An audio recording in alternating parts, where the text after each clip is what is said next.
Sifat fisika unsur-unsur halogen.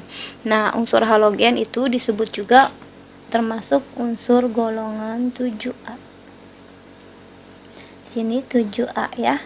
Di mana unsur halogen dari atas ke bawah dalam satu golongan terdiri dari F yaitu fluorin, yang keduanya klorin, ketiga bromin, keempat iodin, dan astatin atau AT ya. Cuma di sini sifat fisikanya dituliskan sampai astatin, sampai bukan astatin yaitu sampai iodin. Kenapa? Karena astatin itu tidak disebutkan di sini karena astatin bersifat radioaktif ya.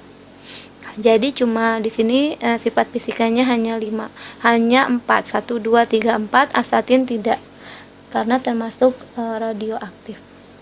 Nah, di sini dapat dilihat kalau nomor atomnya itu dari satu golongan dari atas ke bawah itu makin meningkat dari 9, 17, 35 dan 53. Titik lelehnya bisa dilihat dari minus 220, minus 110, naik minus 7 sampai 114, sedangkan titik didihnya naik sampai 108.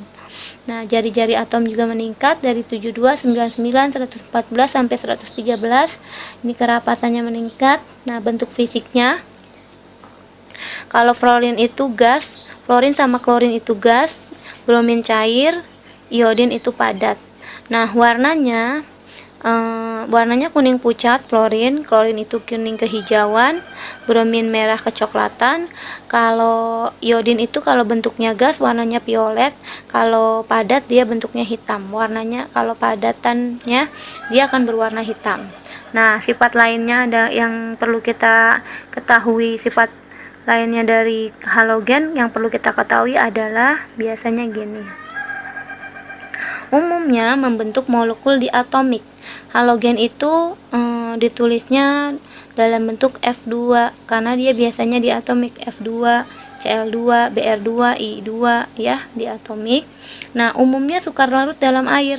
Sukar larut dalam air mereka namun bereaksi dengan air. Jadi sukar larut tapi bereaksi. Contohnya gimana?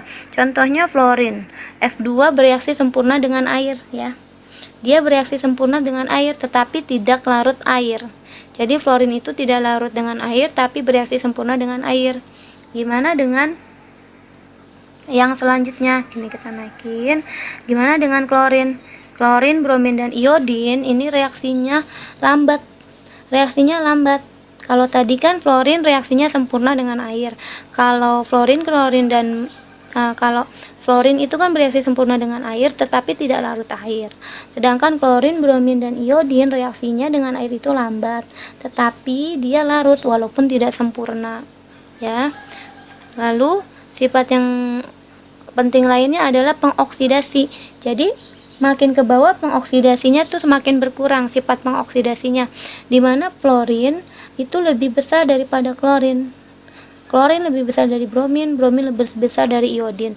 Jadi fluorin itu bisa mengoksidasi semua unsur halogen. Jadi fluorin bisa mengoksidasi klorin, bromin, iodin. Tapi kalau klorin dia hanya bisa mengoksidasi bromin dan iodin, tapi tidak bisa mengoksidasi fluorin karena fluorin letaknya lebih di atas.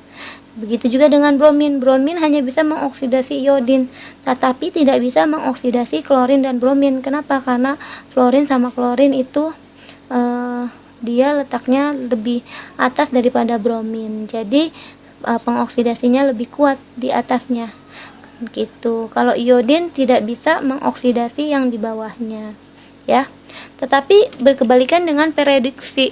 Kalau pereduksinya yang lebih besar adalah iodin. Imin ini bukan I2 ya, salah.